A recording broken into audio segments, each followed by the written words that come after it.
بسم اللہ الرحمن الرحیم۔ سامعین کرام، آپ سن رہے ہیں اردو ناول زنجیر، جس کے مصنف ہیں شمیم نوید، اور یہ اس سلسلے کی قسط نمبر 28 ہے۔ مجھے امید ہے آپ کو میری یہ کاوش پسند آ رہی ہوگی۔ آپ نے اگر ابھی تک میرا چینل کہانی گھر سبسکرائب نہیں کیا تو ابھی میرے چینل کو سبسکرائب کر کے بیل نوٹیفیکیشن آن کر لیجئے، تاکہ آنے والی ہر نئی کہانی کی اطلاع بر وقت آپ تک پہنچ سکے۔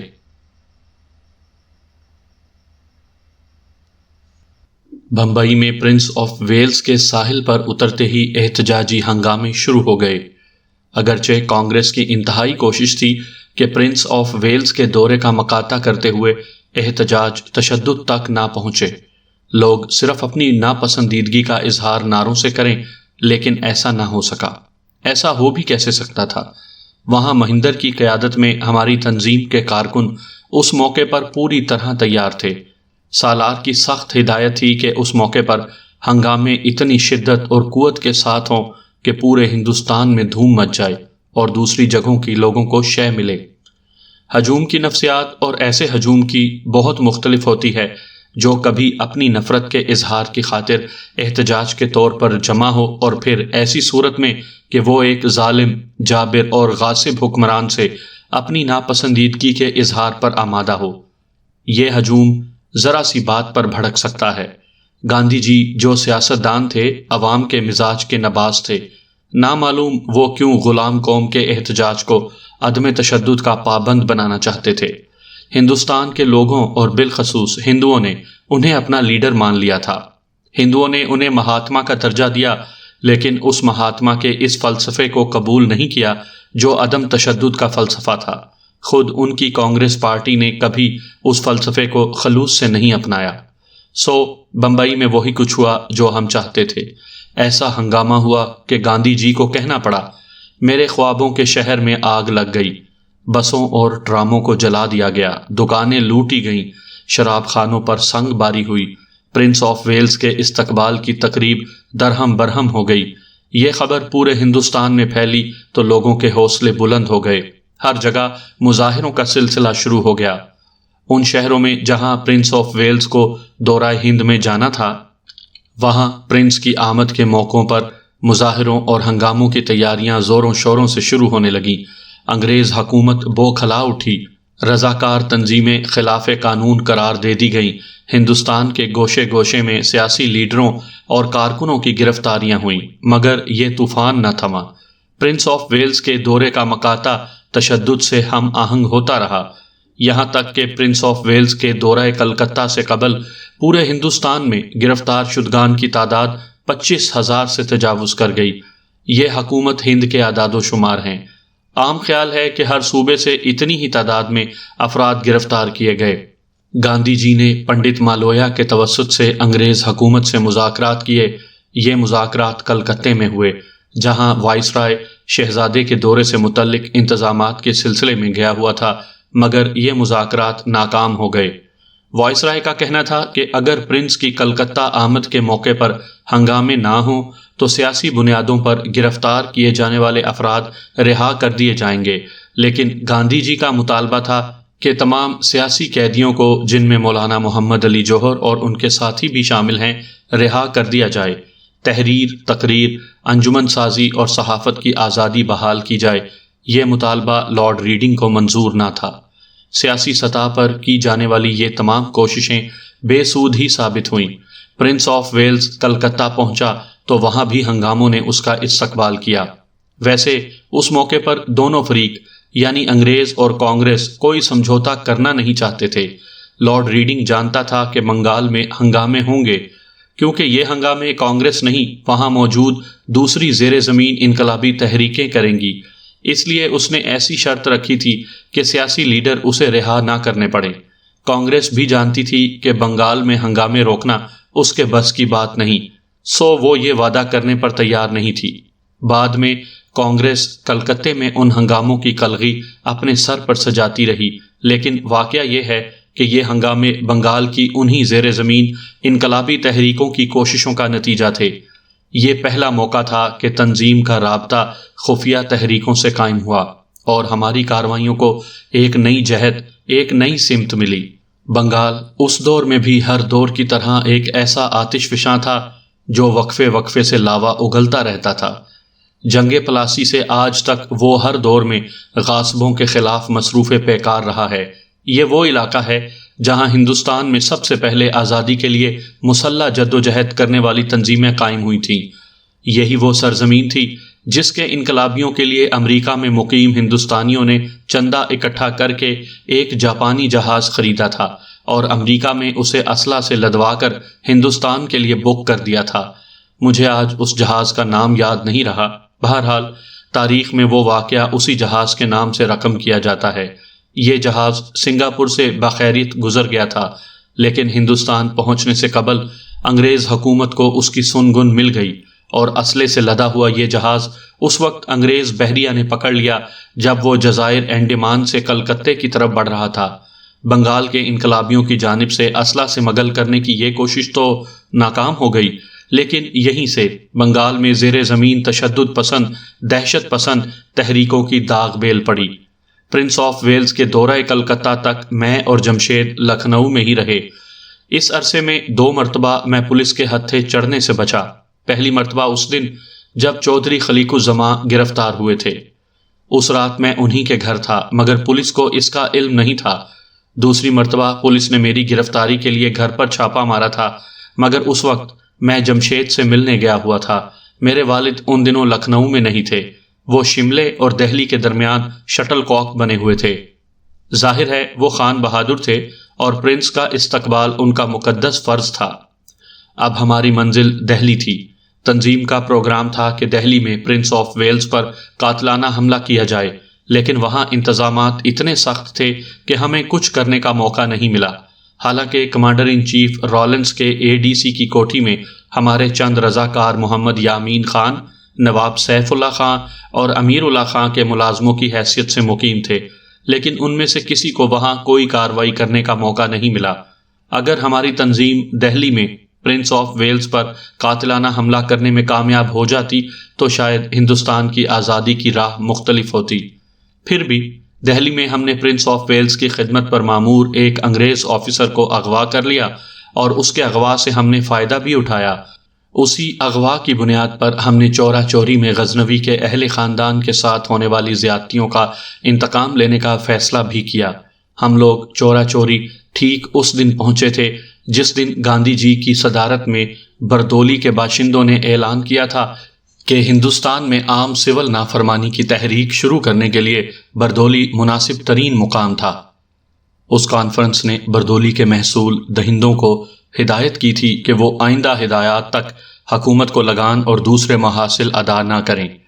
اس اعلان کے ساتھ ہی گاندھی جی نے حکومت کو الٹیمیٹم دیا تھا کہ اگر اب بھی حکومت ان کے مطالبات تسلیم کر لے تو وہ یہ سول نافرمانی ملتوی کر دیں گے۔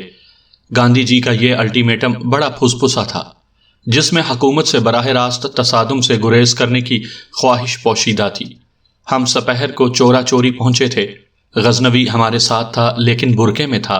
اسٹیشن پر غزنوی کے اسی دوست نے ہمارا استقبال کیا جس نے اسے سب سے پہلے مخبری کی اطلاع دی تھی۔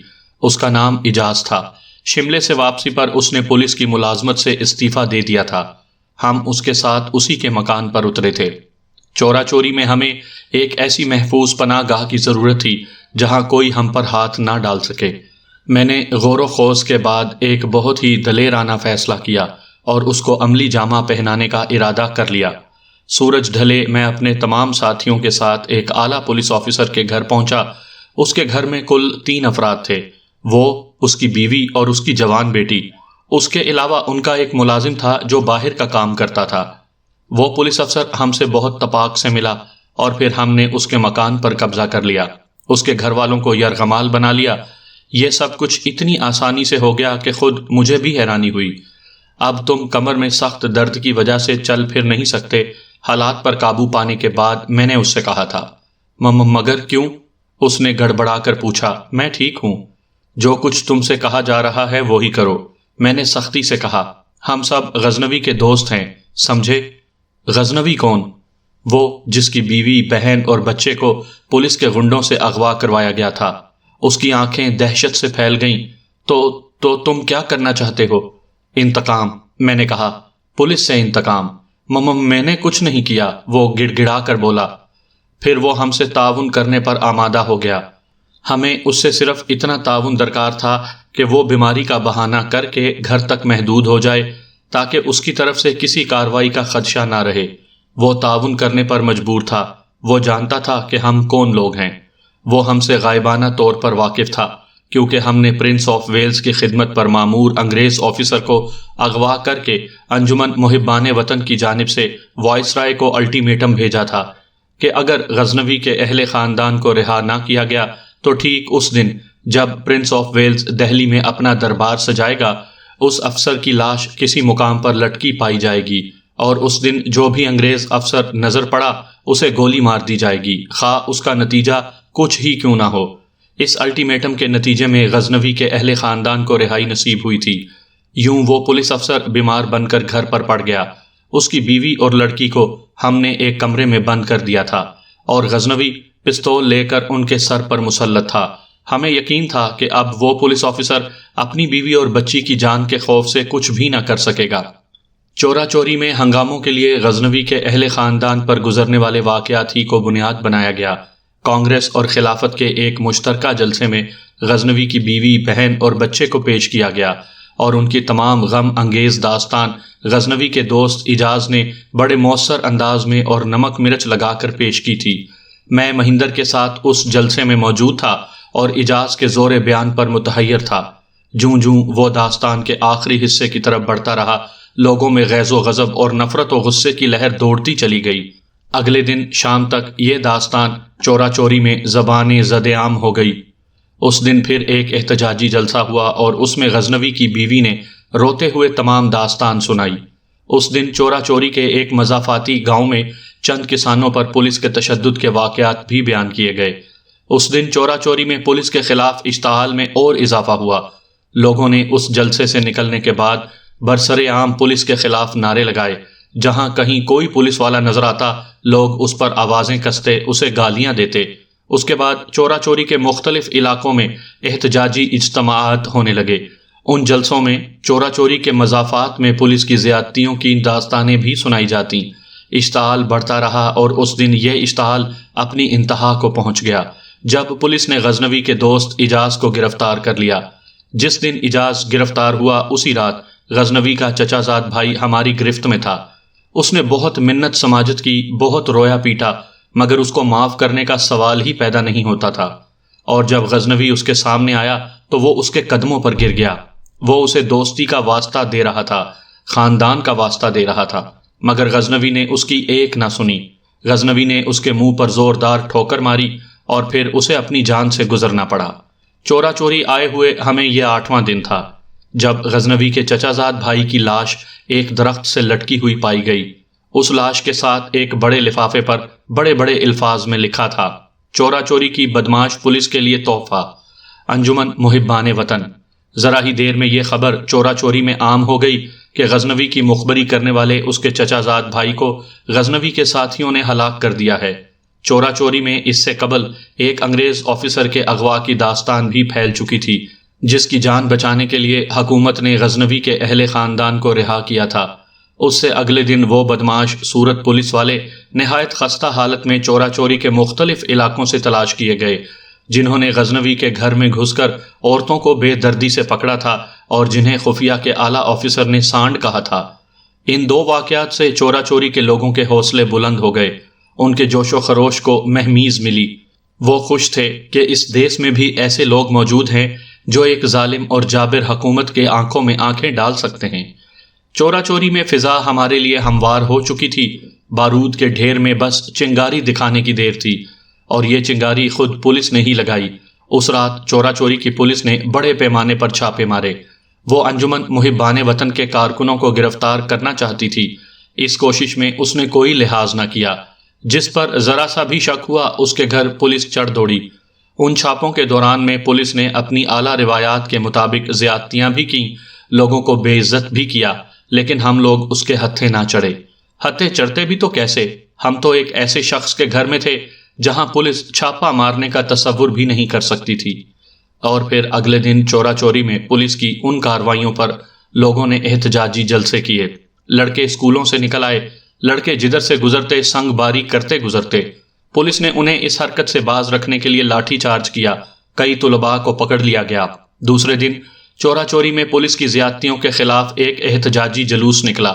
پرنس آف ویلز کیونکہ ابھی ہندوستان ہی میں تھا، اس لیے حکومت کی جانب سے تمام صوبوں کی انتظامیہ کو سخت ہدایت تھی کہ وہ مظاہرین سے کہیں بھی تعارض نہ کریں، جلوسوں کو بلا روک ٹوک گزرنے دیں۔ یہی وجہ تھی کہ کلکتے کے ہنگاموں کے بعد بھی اگرچہ ہندوستان کے مختلف شہروں میں مظاہرے جاری تھے، لیکن وہ پرامن طور پر ختم ہو جاتے تھے کیونکہ پولیس محض خاموش تماشائی بن کر رہ گئی تھی۔ مگر ہم نے فیصلہ کیا تھا کہ چورا چوری میں ایسا نہیں ہونے دیں گے۔ جلوس مختلف سڑکوں سے گزرتا ہوا غزنوی کے مکان پر پہنچا تھا، جہاں کئی جیالے نوجوانوں نے جلوس سے خطاب کیا تھا۔ وہاں سے یہ جلوس اس تھانے کی طرف بڑھا جہاں سے غزنوی کے اہل خاندان کو اٹھانے کے لیے پولیس کا دستہ بھیجا گیا تھا۔ اب تک یہ جلوس جہاں سے بھی گزرا تھا، کہیں بھی کوئی پولیس والا موجود نہ تھا۔ پولیس کو ہدایت تھی کہ وہ صرف تھانے کی چار دیواری تک محدود رہے اور جلوس خواہ کتنے ہی اشتعال انگیز نعرے کیوں نہ لگائے، کسی قسم کی کوئی کارروائی نہ کی جائے۔ مہندر اور صحرائی اس احتجاجی جلوس کے قلب میں تھے۔ میں اور جمشید جلوس کے پچھلے حصے میں ساتھ ساتھ چل رہے تھے۔ جلوس پرزور نعرے لگاتا پولیس کو برا بھلا کہتا ہوا تھانے کے سامنے سے گزرتا رہا۔ نصف سے زیادہ جلوس تھانے کے سامنے سے گزر گیا۔ میں بے چین ہو گیا۔ وقت اور جلوس گزرتا جا رہا تھا۔ اگر جلوس کا پچھلا حصہ بھی تھانے کے سامنے سے گزر جاتا تو پھر گویا ہمارا مقصد ہی حل نہ ہوتا۔ میں نے اب فوراً کارروائی کا فیصلہ کر لیا۔ لوگوں کو تو بس شے ملنے کی دیر ہوتی ہے، وہ اس بات کے منتظر رہتے ہیں کہ کوئی پہلا پتھر چلا دے۔ میں نے پولیس کے خلاف 3-4 زبردست نعرے لگائے۔ ہجوم نے اس کا جواب دیا اور پھر میں نے جھک کر 3-4 پتھر اٹھائے۔ میری دیکھا دیکھی جمشید نے بھی پتھر اٹھا لیے۔ پھر میں نے پہلا پتھر چلا دیا۔ یہ پتھر سیدھا ایک پولیس والے کے لگا۔ جمشید بھی مجھ سے پیچھے نہ رہا۔ 2-3 پولیس والوں کے پتھر لگے۔ پھر جلوس کے دوسرے لوگ بھی اس سنگ باری میں شامل ہو گئے۔ لوگوں کو شے مل چکی تھی، اب انہیں کوئی روکنے والا نہیں تھا۔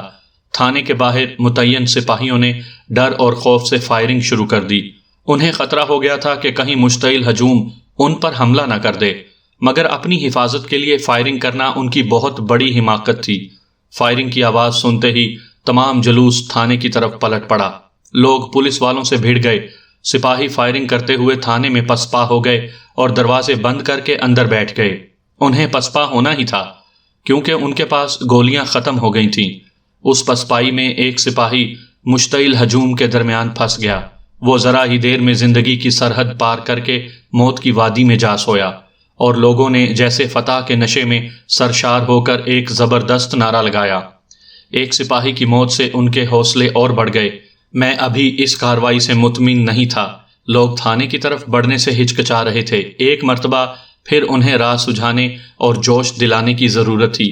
میں نے زوردار آواز لگائی، ساتھیو آؤ، آج ان کتوں کو مزہ ہی چکھا دیں۔ میری آواز پر جمشید نے کہا، آؤ ساتھیو۔ یہ کہہ کر وہ چلتا ہوا میرے پاس آ گیا۔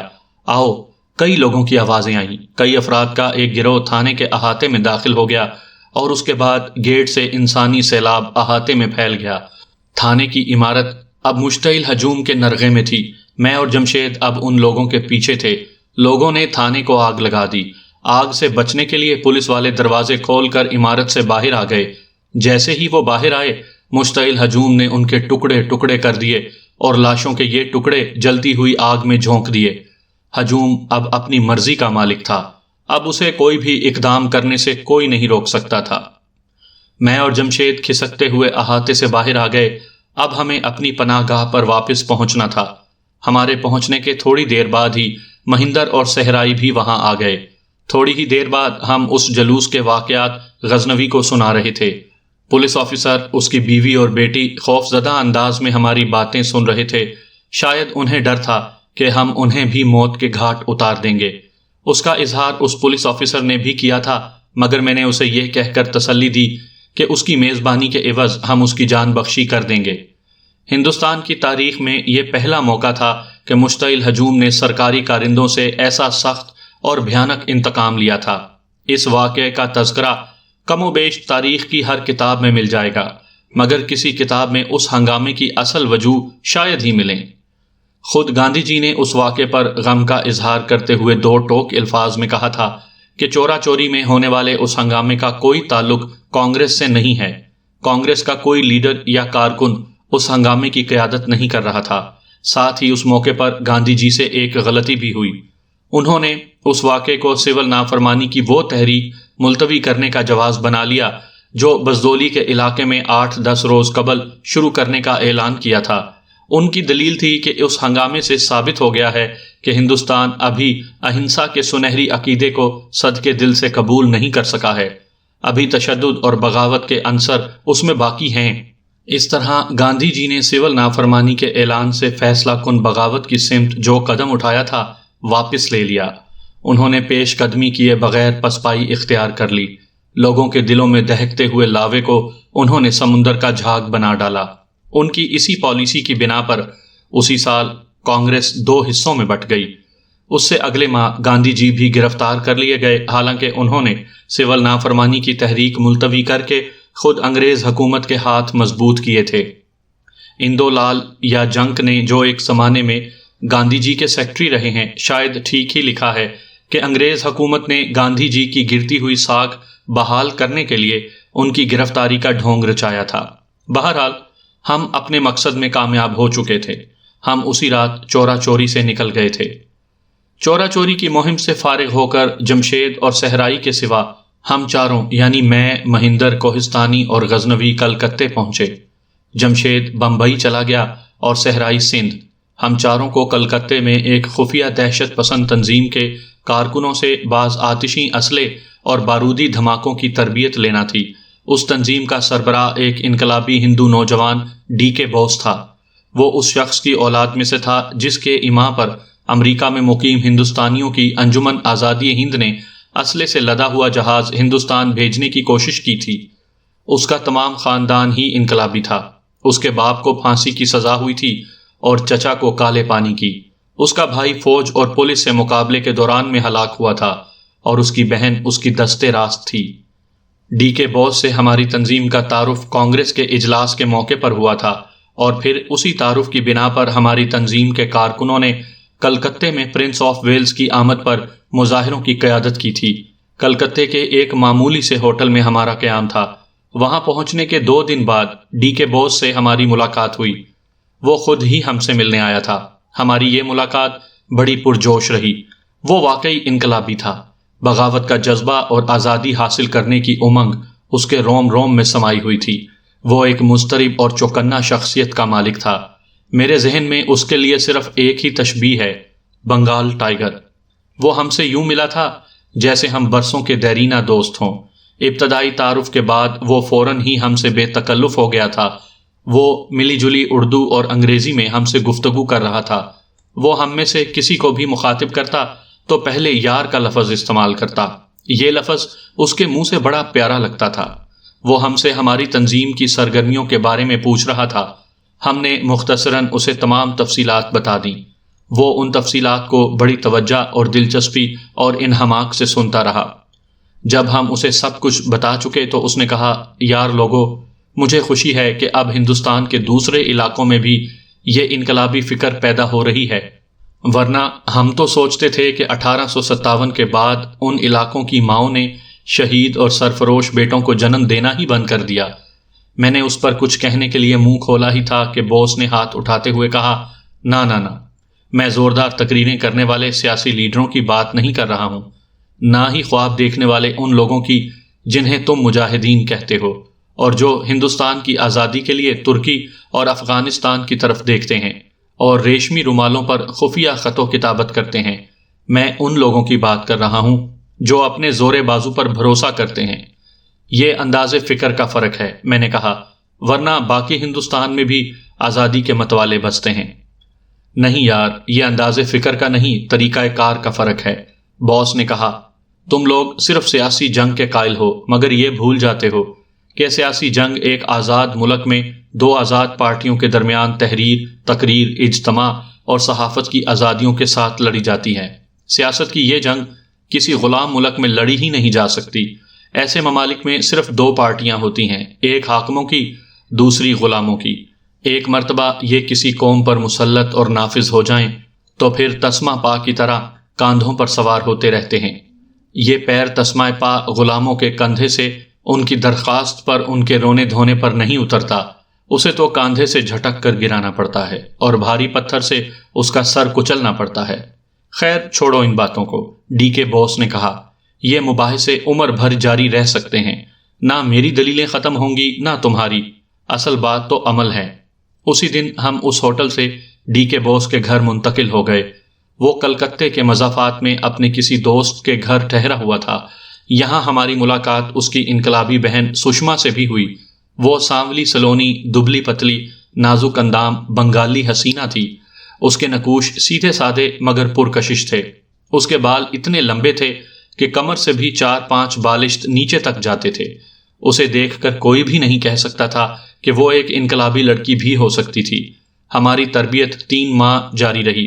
اس کے لیے پہلے ہمیں سندربن اور کھلنا کے علاقے میں جانا پڑا اور پھر چٹاگانگ کے پہاڑی علاقوں میں۔ اس تربیت کے لیے سشما ہماری نگران تھی اور مزید 2 افراد ہمارے ساتھ تھے۔ اس تربیت کے نتیجے میں ہم مشین گن اور رائفل چلانا نہ صرف سیکھ گئے تھے بلکہ ہمارا نشانہ بھی بہت صاف ہو گیا تھا۔ اس کے علاوہ ہم نے مختلف قسم کے ڈائنامائٹ اڑانے، فیوز بنانے اور بارود سے چھوٹے موٹے دستی بم بنانے کی تربیت بھی حاصل کی تھی۔ مہندر اور سشما بہت تیزی کے ساتھ ایک دوسرے کے قریب آ گئے تھے۔ وہ جب کبھی قریب ہوتے اور میں ان کی طرف آ نکلتا تو انہیں اکثر متفکر انداز میں بس خلا کو گھورتا ہوا پاتا۔ شاید وہ بھی مستقبل کے بارے میں اسی طرح سوچتے تھے جس طرح میں اور لالی سوچا کرتے تھے۔ ہم نے اپنی تمام صلاحیتیں اس تربیت پر صرف کر دیں۔ ہم جانتے تھے کہ ہماری یہ تربیت کسی اہم مہم کے سلسلے میں ہے، کسی بڑی مہم کے سلسلے میں۔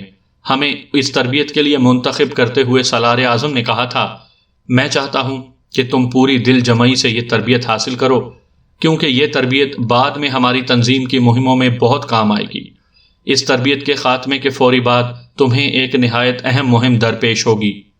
وہ ایسی مہم ہوگی کہ انگریز حکومت ایک مرتبہ تو لرز کر ہی رہ جائے گی۔ یہ حکومت اس بات کی توقع ہی نہیں کر سکتی کہ ہم ہندوستانی اس انداز میں بھی ان کے خلاف کارروائیاں کر سکتے ہیں۔ ڈی کے بوس ہماری تربیت سے مطمئن تھا اور جتنی تیزی سے ہم مختلف آتشی اسلحے کے استعمال میں مہارت حاصل کرتے جا رہے تھے، اس پر وہ خوش بھی تھا۔ وہ مہینے میں 1-8 بار ہی ہم سے ملنے آتا تھا، یا پھر ہم ہی کسی جگہ اس سے مل لیا کرتے تھے، کیونکہ وہ ہمارے تربیتی کیمپ سے رابطہ ضرور قائم رکھتا تھا۔ جون کا مہینہ شروع ہو چکا تھا جب ہم اپنی تربیت مکمل کر کے کلکتے واپس پہنچے۔ باس نے بڑی مسرت سے ہمارا استقبال کیا اور بتایا کہ ہمیں 2 دن بعد ہی نینی تال روانہ ہونا ہے۔ نینی تال؟ میں نے حیرانی سے پوچھا، مگر کیوں؟ تمہارے چیف کی یہی ہدایت ہے، سشما بھی تمہارے ساتھ ہوگی۔ میں نے پھر حیرانی کا اظہار کیا تو باس نے کہا، اس کے لیے خود تمہارے چیف نے مجھ سے کہا تھا، سشما بہت اچھی نرس ہے۔ 2 روز بعد باس ہمیں ریلوے اسٹیشن پر الوداع کہہ رہا تھا۔ ہدایت کے مطابق اور احتیاط کے تقاضوں کو ملحوظ خاطر رکھتے ہوئے ہمیں ٹرینیں تبدیل کرتے ہوئے اپنی منزل کی طرف بڑھتے رہنا تھا۔ اس سفر میں رہ رہ کر مجھے لکھنؤ سے بمبئی کا وہ سفر بار بار یاد آتا رہا جس میں مہندر اور لالی بھی میرے ساتھ تھے۔ اس سفر سے کئی حسین یادیں وابستہ تھیں اور ان میں حسین ترین یاد لالی کی تھی۔